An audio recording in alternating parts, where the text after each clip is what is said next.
Dati wala akong ka-idea dito sa Greenland. Pero alam nyo mga kabayan kung saan ko napanood o saan ko nalaman itong Greenland. Kung kilala nyo si Pinoy in Greenland, meron na siya 1.7 million followers ngayon. Siya yung bali una-unahang vlogger na napanood ko dito sa Greenland. So, sa kanya ako nakakuha ng idea kung paano mag-apply rito sa Greenland at kung saan mag-a-apply.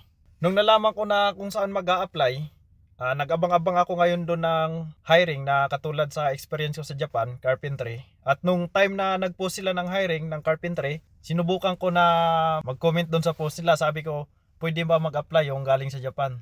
Wala pang 5 minutes, nag-reply sila sa akin na pakipasa ng resume mo dito sa email na to. So nung nagpasa ako ng resume doon sa email nila, mga susunod na araw, pinagpasa na ako ng mga requirements, gaya ng passport, mga basic requirements. So yun yung hiningi nila sa akin hanggang sa tuloy-tuloy na hanggang sa makaalis ako. Kaya kayo mga bayan, kung nangangarap kayo na pumunta rito sa Greenland at magtrabaho, tiyagaan nyo lang sa pag-a-apply. Mag-abang-abang kayo sa Work NGL at subukan nyo mag-apply. Wala namang mawawala kapag sinubukan eh. So yun lang mga kabayan, kung gusto nyo pang mapanood yung mga susunod kong vlog rito sa Greenland, palambing naman ako ng like at saka follow. Tapos ingat po lagi mga kabayan.